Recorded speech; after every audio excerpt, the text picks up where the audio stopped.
दंडवत प्रणाम। आज आपण नाशिक पंचवटी येथील स्थानांना भेट देत आहोत। आता आपण जे सिमेंट रूपी भव्य इमारती बघत आहोत, 800 वर्षापूर्वी येथे घनदाट जंगल व उंच टेकड्या होत्या। त्या टेकड्यांच्या दरीतून गोदावरी नदी प्रवाहित होत होती। आता आपण चाललेलो आहोत गोदावरी नदीच्या दक्षिणेस असलेल्या श्री चक्रधर स्वामींच्या स्थानास भेट देण्यासाठी। येथील लीळा मी तुम्हाला थोडक्यात सांगते। इसवी सन 1191 मध्ये सुंदर नारायण मंदिराकडून पंचवटीकडे येण्यासाठी भक्तासमवेत स्वामी निघाले।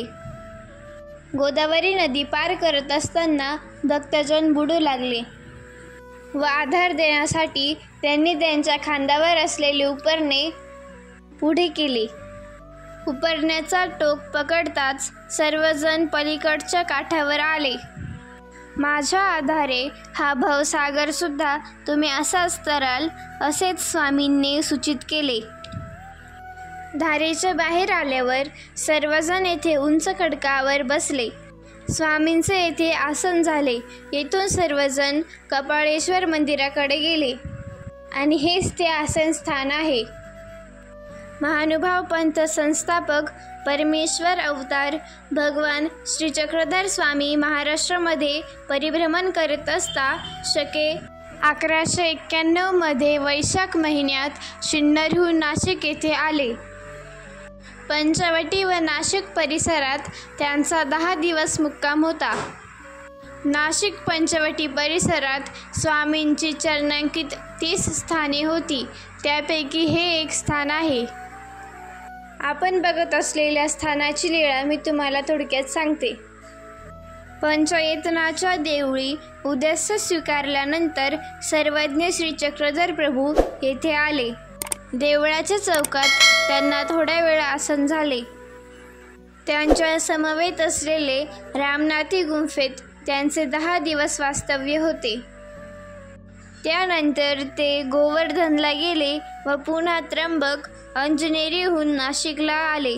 त्यावेळी त्यांचे महालक्ष्मीच्या देवळात 3 दिवस वास्तव्य होते व त्यानंतर पंचवटीला 3 दिवस वास्तव्य होते। त्यानंतर ते येथून आडगावला गेले।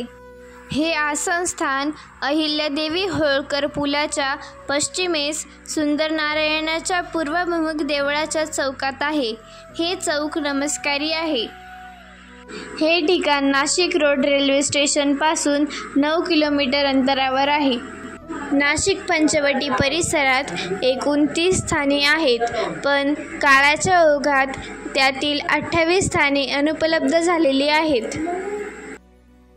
महाराष्ट्राची धार्मिक राजधानी असलेल्या नाशिक येथील सर्व स्थानांना तुम्ही सहकुटुंब सहपरिवार भेट द्यायला विसरू नका। संपूर्ण व्हिडिओ बघितल्याबद्दल तुमचे मनपूर्वक धन्यवाद। व्हिडिओ आवडल्यास लाईक, शेअर आणि चॅनलला सबस्क्राईब करायला विसरू नका। दंडवत प्रणाम।